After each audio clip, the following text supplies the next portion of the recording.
మంచి అనేది తొందరగా వ్యాపించదు, చెడు అనేది చాలా తొందరగా వ్యాపిస్తుంది. మంచిగా ఉండాలన్నా, మంచిగా మెలగాలన్నా, మంచిగా చేయాలి అన్నా కష్టం. అదే చెడు అనేది తొందరగా అట్రాక్ట్ అవుతుంది, తొందరగా వ్యాపిస్తుంది, తొందరగా. మళ్ళీ మన జీవితంలో చేసిన పాప పుణ్యాలు కూడా అంతే. ఎన్నో పుణ్యాలు చేశాను, 1-2 పాపాలు చేస్తే దానివల్ల ఏమవుతుంది, దానికి దీనికి ఏముంది అని అనుకోవడం కూడా కరెక్ట్ కాదు.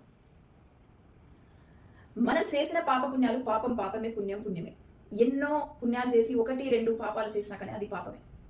ఒక దెబ్బ తాకుతుంది, ఆ తగిలిన గాయం మానే వరకు అది మెల్లగా మెల్లగా మెల్లగా మెల్లగా ఎలా అయితే తగ్గుతుందో, ఒక గాయంకి వేసిన కుట్లు స్టిచ్చెస్ పడ్డాయనుకోండి, ఒక గాయం అవుతుంది, స్టిచ్చెస్ పడ్డాయనుకోండి, ఆ మరక మాత్రం జీవితాంతం ఉంటుంది, అది పోదు. మనం చేసిన పాపపుణ్యాలు కూడా అంతే. ఒక తెల్ల కాగితం మీద ఒక మరక పడితే దాని విలువ ఎలా అయితే పోతుందో, మనం ఎన్ని పుణ్యాలు చేసినా ఒక్క పాపం వల్ల మనం చేసిందంతా పోతుంది. అవునంటారా కాదంటారా? నేను ఎన్నో పుణ్యాలు చేసా, 1-2 పాపాలకు ఏమవుతుంది అనుకోవడం తప్పు.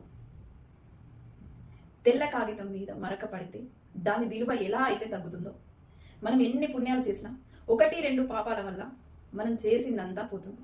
ఈ విషయం గుర్తుపెట్టుకోండి.